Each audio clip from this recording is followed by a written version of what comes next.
Mayong buntag sa tanan. Good morning. Yan guys.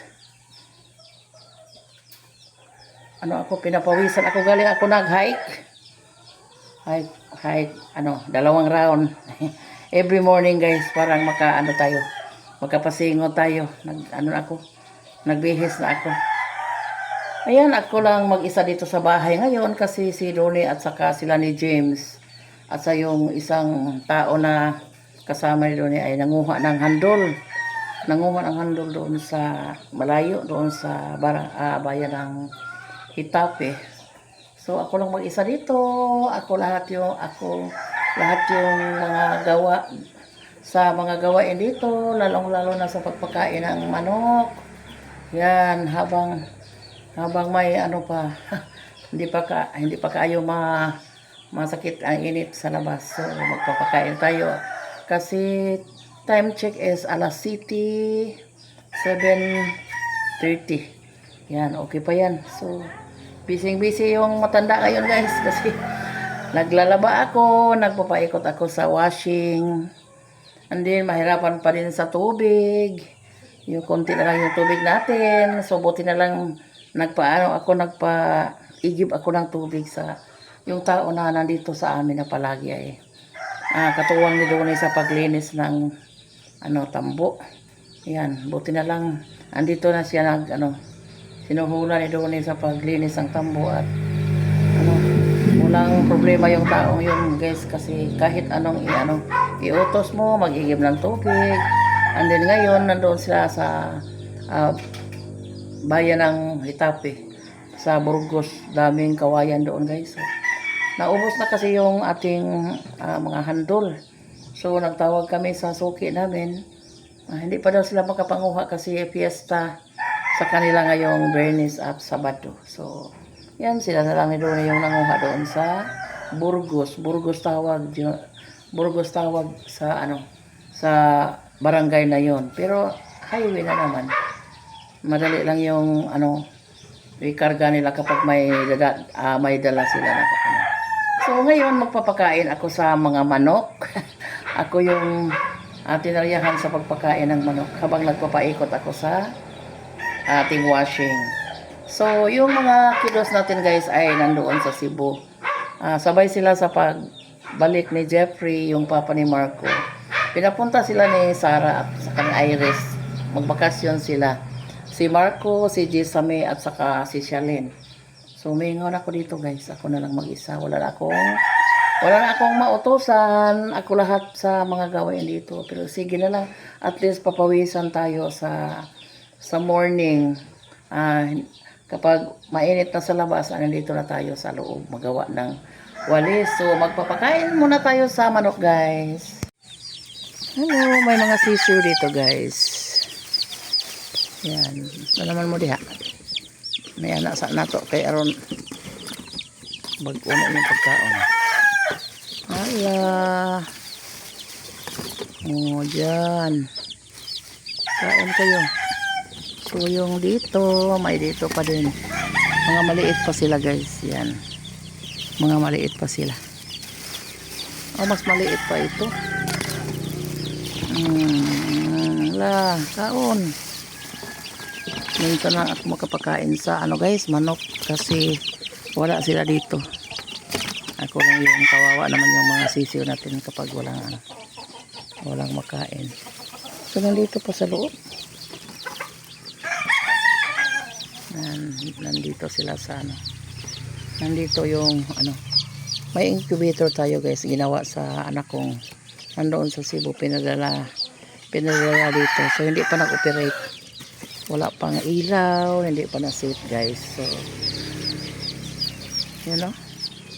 naghinti yung mga medyo malalaking doon pa tayo sa mayroon dito tayo sa likod, malapit sa trabahoan nila sa tambo. Hello! Hello! Yan, nandito pa. Yan, daming papakainin natin guys. Mayroon pa silang pagkain doon. Kayo, wala na. Huwag kayong lumabas. Huwag kayong lumabas-labas. Mga kaon.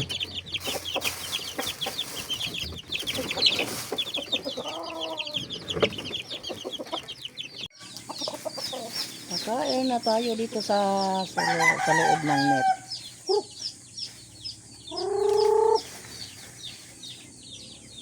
Sila nangain guys kasi galing na sila sa labas.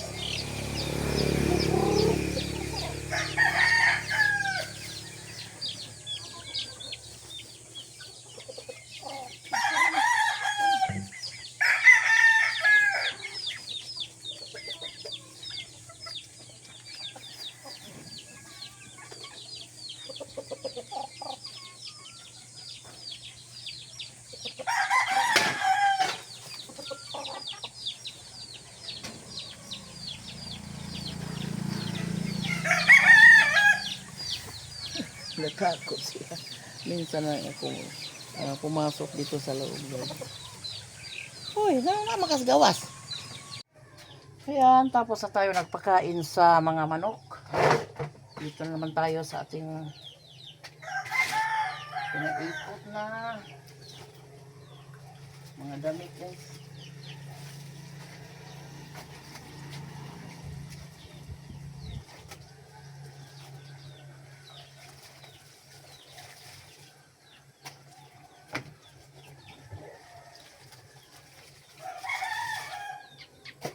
Mainit na kasi guys yung araw.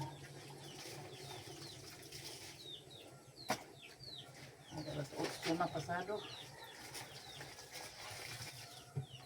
Ang tindi na ng init.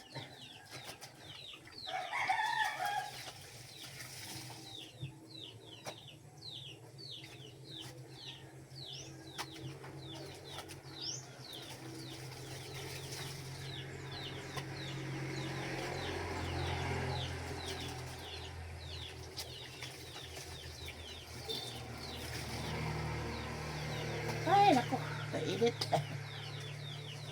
Yan, may nasampay na tayo guys. Yung unang ano ko. Yung unang pasok ko sa washing natin. So yan, ang dali lang yung araw. Uminit guys. Di tayo mo kumpiyansa sa labas ngayon kasi ang tindi ng init. And then yung hangin ay minsan ang tawag dyan. Maghangin ba guys ba? Hindi masyadong maganda yung hangin. Masalimuot. Yan, may babanlawin pa tayo. Last na lang na lagay sa washing yung ating labhan. Dahil may dami pa tayong gagawin dito. May mga hugasan pa tayong plato. Ay, ako lang isa nag-ikot-ikot dito guys. Wala na yung mga apo ko dito. Nandoon sa Cebu. Nagbakasyon sila. Pinapunta sa kanilang mga tita. So, si ate lang nandoon din sa Tagbilaran. Bumalik na naman kasi sa trabaho. Ay, ako lang yung mag-isa. Daming trabaho. Dito pa yung ating walis, ang gawa ko kahapon. At saka kay Lisel. Sa amin itong dalawang Lisel guys. Kasi si Lisel nandito sa amin araw-araw. So sa ngayon, hindi pa nakapunta dito kasi sabi ko kahapon na maligo muna kayo diha. Kay dito sa amin walang tubig. Kapoy o kabo guys. Nakakapagod yung mag-igib ng tubig. So, doon sila naligo sa kanila.